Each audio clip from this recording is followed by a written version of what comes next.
구독, 좋아요, 알림 설정 부탁드리겠습니다. 안녕하세요, 털보이사입니다. 통풍에 관한 좋은 정보를 집중적으로 알려드리고 있습니다. 오늘은 최신 의학에 근거한 통풍 관리 상식을 알려드리도록 하겠습니다. 통풍은 매우 고통스럽고 복잡한 질환입니다. 통풍을 오래 연구하고 실제 경험한 의사로서, 그리고 가장 심한 통풍에서 벗어난 한 사람으로서, 한 환자로서 통풍에 대한 잘못된 상식과 최신 의학에 근거한 올바른 관리 방법을 소개하도록 하겠습니다. 이 영상을 통해서 통풍 환자들이 꼭 알아야 될 중요한 상식을 5가지 항목으로 나눠서 자세히 설명하도록 하겠습니다. 첫 번째, 통풍의 원인은요, 대사성 질환의 하나인데요. 혈액 내 요산 농도가 높아지면서 발생합니다. 요산은 음식을 소화하면서 발생하는데요. 체내에서 더 많이 발생합니다. 체내에서 거의 90%가량 발생되고 음식으로 10%밖에 안 됩니다. 어쨌든 체내에서 많이 발생하든 많이 먹든 간에 이게 높아지면 이제 몸 안에 요산 결정이 생기는데, 이 결정이 조직에, 관절에, 피부에 콕콕콕콕 박히는 그 현상, 결정이 박히는 그 현상이 통풍입니다. 요산 높은 거 통풍 아닙니다. 그냥 단순히 아픈 거 통풍 아닙니다. 결정이 조직에 박힌 게 통풍입니다. 그래서 통풍은 어쨌든 요산의 증가 때문에 통풍이 발생을 하죠. 기간도 꽤 걸립니다. 6개월에서 5년, 어떤 때는 10년 동안 계속 높아야 생깁니다. 통풍의 원인이 그래서 고기, 생선, 고단백 식이, 고지방, 술, 담배, 비만 이런 게 연관이 있다고 알려져 있지만, 실제로 약간 연관이 있지만 정확한 원인은 대부분 잘 모릅니다. 요산이 왜 오르는지 정확히 몰라요. 물론 신장에서 조절하는 건 아는데, 신장에서 그 오르는 게 왜 오르는지를 정확히 모릅니다. 유전이 관련되어 있는 건 좀 알지만 더 깊이는 잘 모릅니다. 저만 모르는 거 아니냐고요? 아닙니다. 안다고 하는 분들이 모르는 겁니다. 통풍은 음식으로 오는 건 한 10%밖에 안 돼요.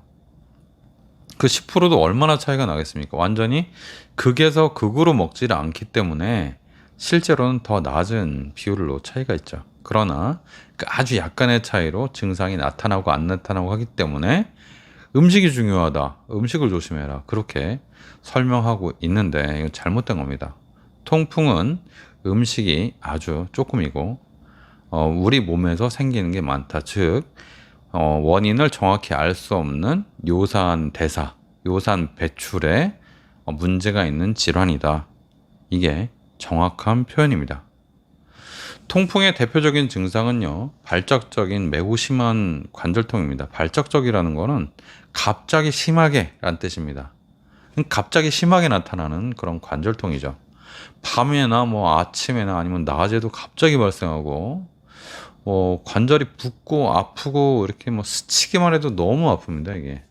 그래서 통증이 너무 극심하기 때문에 바람만 불어도 아프다고 그래서 통풍이다, 이렇게 설명하기도 합니다.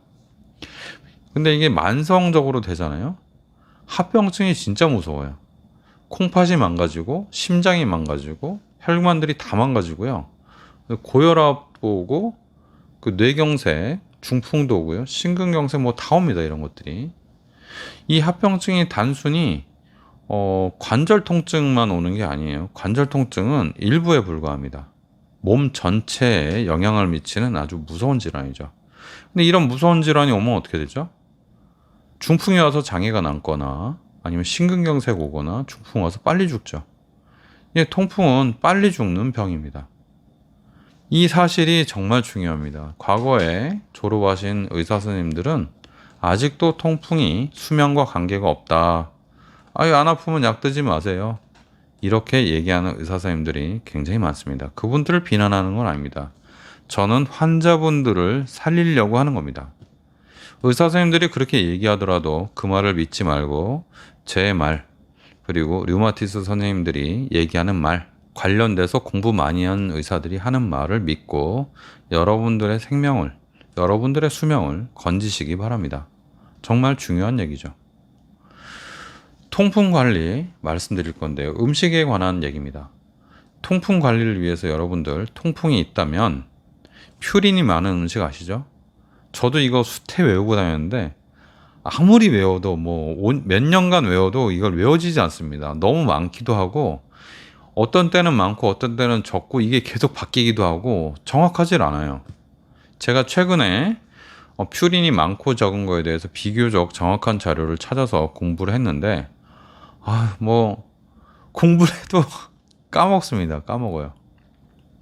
그래서 퓨린이 많고 적은 음식, 요산을 많이 올리는 음식, 뭐 제가 기억하는 바로는 뭐 술, 그리고 내장, 그리고 알, 그런 거 뭐 고기류, 국물류 이런 거 되게 많았죠. 근데 이거 별로 안 중요하다는 사실을 제가 알았습니다. 왜냐하면 음식 자체가 그렇게 통풍에 미치는 영향이 크지 않을 뿐더러 이걸 뭘 먹고 안 먹고가 그렇게 장단점이 다 있다는 거죠. 그리고 우리가 실제로 고기를 먹지 말아야 된다 하는 거, 그리고 탄수화물은 괜찮다고 하는 거, 이게 사실은 반대로 되어 있다는 겁니다. 탄수화물 중에 제일 우리가 흔히 알고 있는 거, 감자, 밀가루, 밥, 빵, 이게 고기보다 훨씬 요산을 많이 올립니다. 알고 계셨나요? 저는 이거는 몇 년 전에 어렴풋이 알았고 한 1년 전에 확실히 알았습니다. 공부하고. 여러분들도 이제 얘기 들으셨으니까 알았으면 좋겠어요. 특히 안 좋은 게 뭐 설탕, 꿀, 과일 굉장히 안 좋습니다. 밀가루, 뭐 쌀 이런 거 다 안 좋습니다. 그래서 다이어트하고는 약간 다른 개념인데요. 통풍의 빈도를 줄이는 게 도움이 됩니다. 탄수화물을 낮추는 게. 고기보다 탄수화물이 더 안 좋습니다. 그러니까 많은 분들이 반대로 하니까 얼마나 안 좋겠어요. 그나마 약도 잘 안 드시는데. 아무리 강조해도 지나치지 않은 것이 통풍 관리에서 약물 치료가 매우 중요하다는 거죠. 예전에는 제가 아까 말씀드렸죠. 교과서가 잘못되어 있었다고. 아플 때만 약을 먹고 그래도 된다고 여겨졌지만 최근에는 통풍은 무조건 요산 강화제를 먹어야 되고 계속 먹으라고 되어 있습니다. 증상이 없는 사람들도 약을 무조건 먹으라고 되어 있어요. 혈중의 요산 수치가 높으면요, 통풍, 그 통증이 안 나와도요, 아프지 않아도 심혈관계와 전신합병증이 계속 이게 진행이 됩니다. 요산 수치가 높은 것만 해도 굉장히 위험해요. 그래서 일본에서는, 우리나라는 아닌데 일본에서는 요산 수치가 아무런 증상이 없어도 요산 수치가 9가 넘으면요, 그냥 무조건 요산 강화제를 먹으라고 되어 있습니다. 왜냐하면 요산을 낮춰야 합병증이 안 생기기 때문에 그렇죠. 우리나라도 비스꾸무리하긴 돼 있는데 정확히 그렇게는 안 돼 있어요. 그러니까 8이나 9인데 증상이 있으면 먹어라, 증상 비슷하게 있으면 먹어라, 이렇게 돼 있어요. 지침이. 어쨌든 저는 8이나 9라고 해서 약간이라도 증상이 있으면 무조건 드시라고 하고 있고, 9가 되는 분들은 정말 약간이라도 증상이 있으면 꼭 먹어야 된다, 이렇게 말을 하고 있습니다. 근데 통풍은요, 이렇게 어려운 병인데도 불구하고 치료가 또 아주 쉽습니다. 통풍에서 가장 중요한 거는요, 초기에는 증상이 있다는 겁니다. 6개월에서 1년 동안은 증상이 있다, 완치가 되는 과정이다, 낫는 과정이다, 증상이 있어도 걱정하지 말아라, 이 문제 없다, 아무 문제 없다, 아플 수 있다, 이거를 환자들이 모르는 게 문제입니다. 저도 과거에 알로피리놀을 먹다가 포기하고, 페브릭 먹다 포기하고, 한 3개월 먹다 포기하고, 뭐 4개월 먹다 포기하고, 어떨 때는 5개월 먹다가 또 끊기도 하고 그랬던 게, 꾸준히 치료를 해도 아플 수 있고, 그 아파도 큰 문제 없으니까 계속 약을 먹어라 라는 그 말을 몰라서 그랬죠. 이제 여러분들은 알았죠. 통풍이 있을 때 요산 낮추는 약을 먹어도 한 달, 두 달, 세 달, 네 달, 5달, 6달, 어떨 때는 뭐 7, 8달, 거의 1년이 다 돼도 아플 수 있다. 이게 정상입니다. 낫는 과정이에요. 그러니 통풍 치료를 했는데 나는 왜 아프냐, 나는 불치병이냐, 나는 다른 병이냐, 그런 의심하지 마시고, 통풍 진단이 처음부터 맞게 됐다면 그냥 꾸준히 약 드시면 여러분 건강을 찾을 수 있습니다. 통풍에 대한 그런 잘못된 상식은 환자한테 불필요한 고통을 초래할 수 있고요, 고퓨린 음식만을 피하는 것이 통풍 관리의 전부는 아니죠. 전체적인 칼로리 섭취를 줄이고 탄수화물을 오히려 제한하고 약물을 꾸준히 복용하는 것이 중요합니다. 통풍은 단순한 그런 질환이 아니고요. 평생 관리해야 될 복합적인 질환입니다. 수명을 단축시키는 무서운 질병이기도 하고요. 따라서 최신 의학에 근거한 올바른 통풍에 관한 정보를 통해서 여러분들의 건강을 관리해야 됩니다. 자, 오늘 또 이 요약 정리를 또 해드릴게요.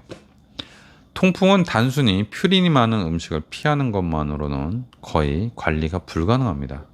그리고 통증이 운 좋게 오지 않더라도 여러분의 합병증은 계속 진행되고 있습니다. 약이 제일 중요하고요. 그 다음에 음식 조절은 칼로리를 줄이고 오히려 탄수화물을 제한하고 고기는 조금씩 아니면 골고루 드시는 것이 좋습니다. 그래야 몸이 약해지지 않습니다. 통풍을 직접 겪고 통풍을 정말 많이 공부한 털보이사가 최신 의학에 근거해서 여러분께 올바른 정보를 알려드렸습니다. 감사합니다. 털보이사였습니다.